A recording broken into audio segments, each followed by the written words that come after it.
abusia NDC Kwesi Pratt wo di twa se Kwesi Pratt de abusia NDC kase guru kase paalo no chese ensem bia odi ababetu dwa no abusia a se fem ano dene na ensem ni de bia wa chese wa sende eje komo owura John Mahama chese anu twa bi ene ensem bia wa ye ewo online no abusia ano dene papa o kire mu a enima bi koso wo Ghana hanom a chese ono as Kwesi Pratt before so owura John Mahama beba na na kufu ado ti so no onu Kwesi Pratt eba abonten ebetwa bo e na kufu ado e kan sem ahodo e de fa ne ho na no nim so owura John Mahama ba sane mani nyina no ebesesa ama Ghana sese nyema be kabahwe na odeni atufom di 3 months munie owura John Dramani Mahama asa chese Ghana hye de botombi asa nyema bi owura John Mahama ye nyina no emfa kwamu abusuam na nye nsem a meka we ye nsem a owura Kwesi Pratt agasa num tom wodi ababa batomu abusuam ko online a ensem a manfo kafa ho no ano de ne pa yi yenko straight yenko tie ensem a owura Kwesi Pratt edi piepie na iba ya to aso ede mamo yenko bra. We went to an election. We elected President John Dramani Mahama as the chief manager of the affairs of this country. We did not sell Ghana to him. Ghana does not belong to him. Ghana does not belong to the NDC. Ghana. All right. I'm in Shell Kwaba and from Kasa for news, so news. Voice here, what hear this heated voice, Kwesi Pratt Jr. Kwesi Pratt Jr. and I saw SC the NDC and then His Excellency John Dramani Mahama. Now we be say a DNT and Kwesi Pratt. Nibu etimi fusa okeka sa ensem wenyina e de kire John Dramani Mahama our appointing the ba e de akọ the office of the vice president. Now obetimi aba montin so akeka kasa ensem wenyina na abusuafo ansa na yebeto aso no me the video bi e kire obehu frustration a enam so ama Kwesi Pratt Jr.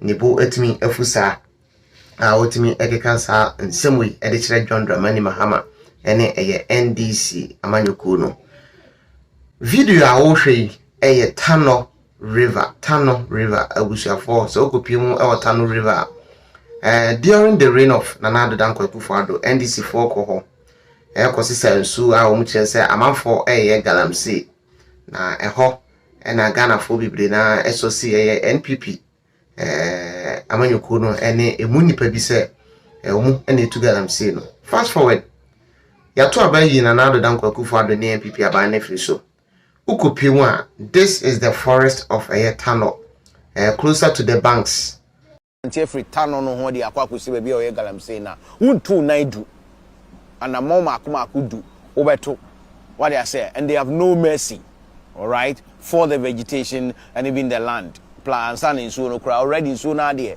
ibinumo dia o ma ye no me bi ni other places nti akambom amen so na dania teches here ya ye nyina ye hunu bie esitie nti the forest of River Tano eho na wo hwe na sa enoma we nyina wo hwe this big excavators ewura into the forest said they be ya omo so super ko na omo etimi akotu galamsey ewo ho eno na Kwesi Pratt Jr. ekopiemu ewo one of the platforms yebusa no concerning galamsey how I betimi akevo this menace no eno na etu no akom na otimi keka na adwene ediche the John Dramani Mahama ene NDC amanyeko a wo chemu se Ghana yanton anase yeto abano ma John Dramani Mahama no yanton Ghana amfa ama John Dramani Mahama yanton Ghana amfa ma NDC for enti John Dramani Mahama oni any moral right any NDC for ni any moral right se ombetimi atrase ayanhwe han ama so called NDC members etimi aboura this forest because se o kasa diti NPP for wabra no moye dia eni oba no so oye west ebusuafo eno na anam so ama Kwesi Pratt Jr. Ye nyina anim se campaign de ma NDC na to the extent say John Dramani Mahama kra asama ne ba appointment or the vice president office no wotimi aba monten so ekeka kasa ensem we etia John Dramani Mahama mesrewa ka me ho na yenkotie ensem a eka ho na wi afọ adwenkyere eto comment section no ase Collins Colors and also ya sen wa bra de sa kase boy embro 0240397388 from na ombejo so na umso etimi ABCC ofi ediama commercial and residential services NMD news. People's commitment to the nation and so on, that goes beyond party affiliation. You know, sometimes I get a sense that our politics has become like a war of gangs. You know, a war of criminal gangs. So one of them has captured some territory and is benefiting from it. If you manage to defeat that criminal gang, you establish your domain there like a mafia and you take control of everything for yourself, regardless of the national interest. And it's a danger that this country faces. This country must be governed as a country. It is one nation of one people with one common destiny. We need to revisit that slogan which General Achampong in his wisdom introduced. What is happening? My friend, what is happening in our country? So what about those who do not belong to political parties? They are not human beings anymore. So in our country today, if you do not belong to a political party, if you are not a member of a political party, you lose all your rights as a citizen. What nonsense is that?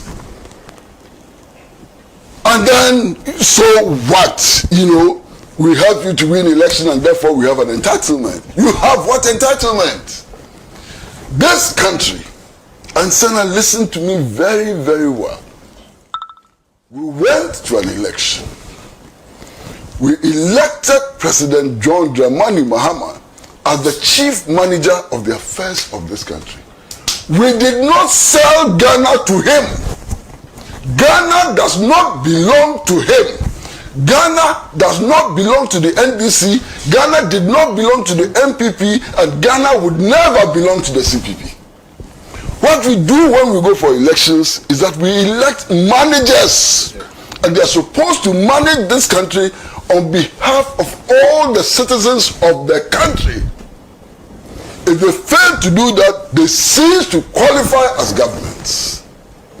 And we must approach this fight against Galamsey with the same vehemence and within the same principle and so on. That's the only way we can move forward. That is the only way we can move forward. My friend, you see, in any country, there is no agira. Nisika 10,000 and also so agira. Yes, you have national security for now. Almost a mokoye no, who's Kabiana susu box, empty susu box, and a that's what I've seen online. Say I saw mokoye, empty susu box. Now, Miss in a susu box, no, who ye day, who say empty. If indeed, Omaka some who susu box are, no more pedden was susu box nim. Oko Bank of Ghana, Governor Fee, former Governor Fee, so called her vote. Vote no ko who susu box na kuhuya. Susu box no, uko he mu ye den. Idea na wujini susu box ni na be cast me who empty susu box. Enti ho so ene aba be ye asem da ho sanka CCTV ni wo ho a anke bia ebeboa. Enso ko e we disconnect afa control unit afa monitor na kan e de ko. De wodi ko e de ebre ne betre. National security for na ya tese Iroko fo nso so ache National Signal Bureau chief e wo airport Endra ono so yeso match no ti sabre de we MPP ni a ba aboso achichi no a na mo be komu a ye ka kire mo se mu mpie kwa campaign mu nyine mo ho na akufa ado nchana ba mu na ye in your own interest, especially mo anamaji appointment ne kan na mo si edi matem enti achichi ne de be koso a enyanyaye be koso pan de afekura ni mu be den ntu ye MPP ni a Endra minority leaders MPP ni bia mo an ho ejubetimi aboa ho ahontimi mu aho so ade ekomba na wa ekom ne yacho na omodo eko but ekwan a mo fa so AUC national security no edi operate no enyefe na national security no so no the chairman of the National Security Council no the president of the republic John Dramani Mahama. Enti onkai no hu say the SS bebe nyina no ono na boboa no edibesi because ono na ye the chairman of the National Security Council. Enti SS bebe nyina no ne ho na edibesi obi aye bone a na wo kwa akose na Ghana ha emra wo ha obi aye bone a monche no obi edisika monche no obi anye ho no ma obeka so obi edisika onfa ne ho nkodi obi abokro no a monche no na emra ene no eni obi aka biri sekatachi afrifa di yeso waka say national security for involved in galamsey ndi we no agisi ye koche no rainbow styling Wabria otu safre katachie no sebra na be yin semisa bia no a obe nante no aba na oba be yi ano na opese bibi ho no mese ode ne famra kwan so a na ode nafa so agisi ye de ehunahuna e di hyemu ne yese ne rainbow style ne ye ne ba sa na ese ye dabi yantimi nchichi o mansa aha enya kwayem Ghana enya jungle enya kwayem na yaka se aboa wosebo ene aboa efe ne sen jata womu no mu adinti omu timi de o ma ho odin sisi nipa dabi Ghana ye under rule of law. Ghana constitution say we are all equal before the law. Enti ya tena hai yen kan so obi adisika monfa ne ho nche no momma emra anyinini monfa amra kwan so na onkoyi ni sembisa no na be bono a ba bi ese yede ne fa no na yede na fa so ano pai sa ensem ne da ho person da ba godo no mo tena se a ibewram na yedimu enkomo. The other aspect aye Honorable Sarah Adjoasafo, former MP for Dom Kwabenya. Obaha obekasa obekkan in some bebre. Wako other media organizations so akasa. And the general secretary of the party issue statement and panel. E kan say party ni bia NCZ say all discuss party issues e media ni. Eba sa na Adjoasafo responde say General Secretary, discussion ya ye kan wasimi wona o start ye aye hu so ko radio to na wo discuss party matters na wo ka say na kufa do kura na so odin a wontie party no asem wo kan asem a wontie na di defeat ne bai eji obi a cheche ni nsemu say General Secretary timi cheche ni nsemu a then party member bia ebetimi a cheche ni nsemu enji no wono Adjoasafo de obi antimi nkan na ntum edu na nwumre no na party no the statement assign so aba say Adjoasafo nsem a waka no Ibu party no enimitia enti ya refer no to party no disciplinary committee say onko na onko yinsi mi say ebo no a party mpenifo ebetwe na so abusha mo bekan ya on the 6th of February 2025 enkrofo bi ye Kumase on the 5th or on the 4th amo ye press conference with Kumase on the 6th and am betna hana me kan say enko anipa bi ahase e kasa